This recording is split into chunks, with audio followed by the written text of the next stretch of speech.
অনেকে বলছেন এবারের ভোটটা খুব নির্বিঘ্নে হয়েছে, কোনো খুনোখুনি মারামারি হয়নি। সত্যি কি তাই?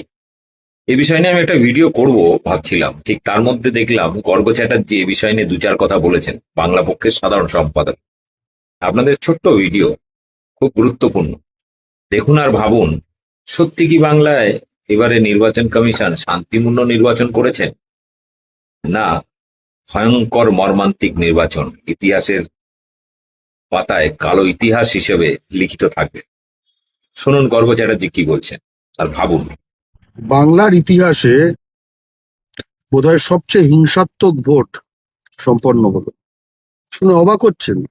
মিডিয়া ফিডিয়ায় বলছে তো এত অহিংস ভোট নাকি কখনো হয়নি, এবং বলছে একজন মাত্র, আবার মৃত্যুটাকে মাত্র করে বলছে। উদয়নারায়ণপুরে যে বাঙালি বৃদ্ধ ভদ্রলোককে যে খুন করলো কেন্দ্রীয় সেনা, আধা সেনা, সেটাকে বলছে যে একজন মাত্র।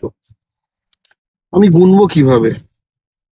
ভোট যদি না হতো, এই সময় যদি ভোট না হতো, ধরুন আপনি 1 বছর আগে আছেন, ভোট হলো না, ভোট হয়তো 3 বছর পরে, যে মানুষগুলি বেঁচে থাকতো ভোট প্রক্রিয়ার ফলে, ভোট হবে তার জন্য যে যে কাজকর্ম করা হলো, তার ফলে যে যে মারা গেল, সবাই এই ভোটের বলি। এই ভোটে অন্তত 230 জন খুন হয়েছে, তার মধ্যে 1.5 শতাধিক বাঙালি, যাদের নাম ভোটার লিস্ট থেকে কেটে দিয়েছে এবং তারা উৎকণ্ঠায় আত্মহত্যা করেছে। এরা ভোটের বলি, ভোট হিংসা এটা। যে প্রায় 50 জন রাজ্য সরকারি কর্মচারী যারা আত্মহত্যা করেছেন, মারা গেছেন, বিএলও ইত্যাদি, সকলে বাঙালি, এরাও ভোটের বলি।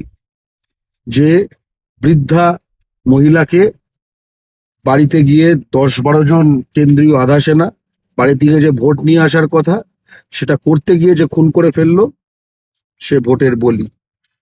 এবং অবশ্যই যে একজনের কথা বলতে বাধ্য হচ্ছে মিডিয়া, উদয়নারায়ণপুরে যে বাঙালি বৃদ্ধ ভদ্রলোক কেন্দ্রীয় আধা সেনার দ্বারা খুন হলো, তারাও ভোটের বলি।